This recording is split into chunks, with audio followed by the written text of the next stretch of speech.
नमस्कार बंधुरा चले एलाम आरेकटा भिडियो निये। आज के आमी रान्ना करब पालक पनीर। पालक पनीर रान्ना करार जोन्नो आमी एखाने आधा किलो पालंग शाक निये नियेछि। पालंग शाकगुलोके सुंदर करे परिष्कार करे धुए एकदम এই যে নিয়েছি। আর এখানে আমি নিয়েছি একটা টমেটো কেটে নিয়েছি, আদা নিয়ে নিয়েছি একটু পরিষ্কার করে, আর এখানে কয়েকটা কাঁচা লঙ্কা আর ধনেপাতা। এবার পালং শাকগুলোকে আমি সুন্দর করে কেটে নেব। দেখো কেটে নিচ্ছি। এবার এগুলোকে কেটে নিয়ে একইভাবে ধনেপাতাগুলোও কেটে নেব। আর টমেটোটাকে আগে কেটে রেখে দিয়েছি। এবার একটা কড়াই বসিয়ে দিয়েছি গ্যাসে কড়াইয়ের মধ্যে কড়াইটা গরম হয়ে গেছে। ওর মধ্যে আমি একটু জল দিয়ে দিয়েছি। জলের মধ্যে একটু লবণ দিয়ে দেব। এবার যে পালং শাকগুলো আমি কেটে রেখেছিলাম পালং শাকগুলোর মধ্যে দিয়ে একটু ভাপিয়ে নেব।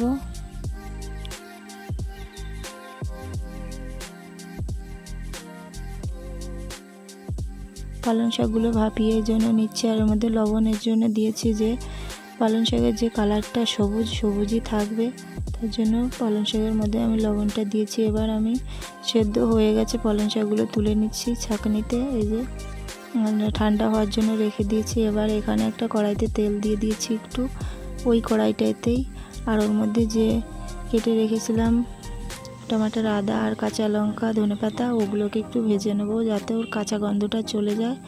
আর এই যে ঠান্ডা করতে রেখে দিয়েছি। এবার আমি আধা কিলো মতো পনির এই যে এখানে নিয়ে নিয়েছি।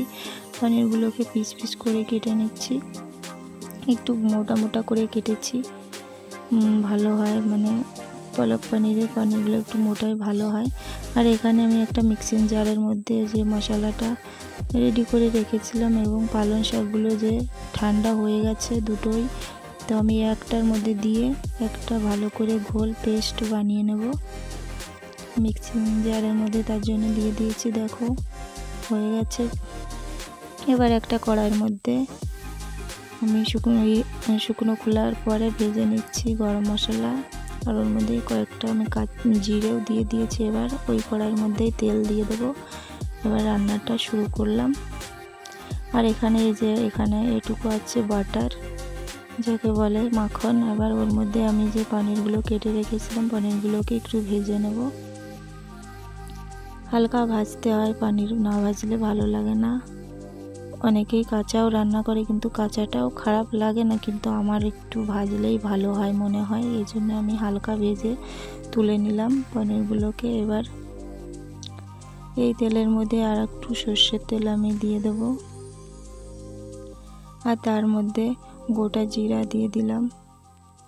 যেহেতু আমি নিরামিষ রান্নাটা করছি এই জন্য পেঁয়াজ রসুনগুলো অ্যাড করলাম না এর মধ্যে। আর এই যে এবার আমি ওই যে পেস্ট বানিয়ে রাখা পালং শাকটাও ঢেলে দিলাম কড়াইয়ের মধ্যে। আর এবার মশলা যেমন করে কষিয়ে নেয় ওভাবে কষাতে হবে। একটু নাড়াচাড়া করে আমি পরিমাণ মতো লবণ দিয়ে দেবো। আর এটাও মনে রাখতে হবে লবণ দিয়ে আমি সেদ্ধ করেছিলাম, এই জন্য অল্প করে একটু লবণ দিলাম।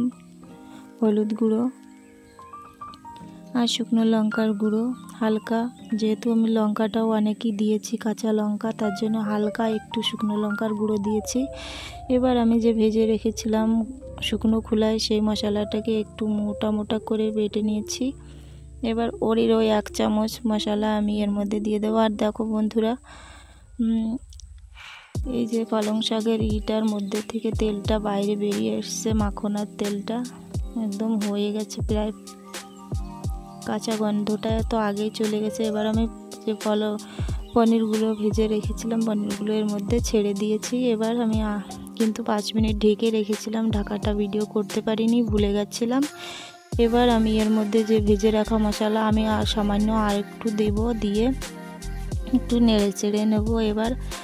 এবার কিন্তু একটু এর মধ্যে একটু ক্রিম দিতে হয়, কিন্তু আমার কাছে ক্রিম ছিল না, তার জন্য আমি দুধের সরটা ফেটিয়ে এর মধ্যে ব্যবহার করেছি। আর আমাদের নিরামিষ দিনের জন্য আমি পেঁয়াজ রসুন দিইনি, দুবারা বলছি। আবার অনেক সময় পেঁয়াজ রসুন দিলেও ভালোই হয়, কিন্তু এভাবে বানিয়ে খেয়ে দেখো। আর মাখনটা এর মধ্যে কিন্তু মাখনটা সবথেকে জরুরি।